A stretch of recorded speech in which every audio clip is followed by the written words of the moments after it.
యాక్చువల్గా మీరు ఒక్కసారి గూగుల్లో కొట్టండి. ఇప్పుడు గూగుల్లో వచ్చేసి మీరు near by LG service centre కొట్టండి, నియర్ బై సామ్సంగ్ కొట్టండి, near by any brand service centre పేరు కొట్టండి.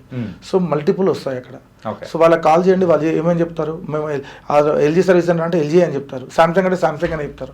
అది ఒకటే నెంబర్ని మల్టిపుల్ పర్సన్స్ కాల్ చేయండి, మల్టిపుల్ కంపెనీ పేరు చెప్తారు. వెళ్ళి ఆ కంపెనీ పేరు మీద వెళ్ళి మేమే ఆ కంపెనీ అని చెప్పి తీసుకెళ్తారు, తీసుకొచ్చి వాళ్ళ దగ్గర రిపేర్ కూడా ఏముండదు. బ్యాక్ ఎండ్లో మాలాంటి వాళ్ళ దగ్గర తీసుకొస్తారు, రిపేర్ చేయిస్తారు, తీసుకెళ్ళి మళ్ళీ కస్టమర్కి ఇచ్చేస్తారు.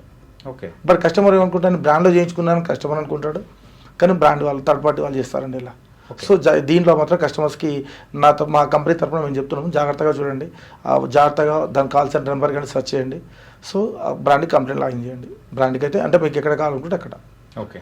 కానీ ఎక్కడ మోసపోవద్దు అని చెప్తాం. ఇప్పుడు రిపేర్ అయ్యేదానికి చిన్న ప్రాబ్లం ఉంది, దానికి వచ్చేసి బ్రాండ్ దగ్గరికి వెళ్తే బ్రాండ్ కంపల్సరీ రీప్లేస్ చేయమని చెప్తుంది. ఎందుకు అలా చెప్తూ ఉంటారు అంటే వాళ్ళకు ఆథరైజేషన్, లోకల్ టెక్నీషియన్కి వాళ్ళ టెక్నీషియన్స్కి ఆథరైజేషన్ ఇవ్వదు. ఓకే. అండ్ వాళ్ళకి ఆ టెక్నికల్గా ఐడియా ఉండదు. వాళ్ళు వచ్చేసి జస్ట్ ఇప్పుడు ప్రాబ్లం ఎక్కడైనా తెలియదు, స్క్రీన్ వాళ్ళకి ఏంటి బేస్డ్ ఆన్ ప్రాబ్లం బట్టి, ప్రాబ్లం మీన్స్ డిఫెక్ట్ని బట్టి వాళ్ళు పార్ట్ రీప్లేస్ చేస్తారు. Okay. Example no display screen, no power supply. So ఇంతకుముందు చెప్పాను కదా, అట్లా ఫంక్షన్స్ వచ్చేసి మదర్ బోర్డ్ అలానే ట్రైనింగ్ ఇస్తారు ఇంజనీర్స్కి, వాళ్ళు అదే రిప్లేస్ చేస్తారు.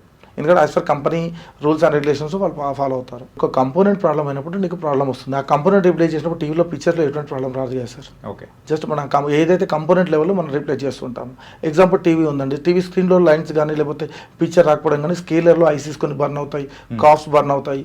ఆ కాఫ్స్ కానీ స్కేలర్స్లో ఐసీస్ కానీ మనం రీప్లేస్ చేస్తుంటాము. ఓకే. లేదు అంటే ఇంటర్నల్ గ్లాస్లో ఎక్కడ బర్న్ అయితే ఆ బర్న్ మనం కట్ చేసేసి లేజర్ త్రూ కట్ చేసి ఇంకో త్రూ మనం కనెక్షన్ ఇస్తాము అంతే.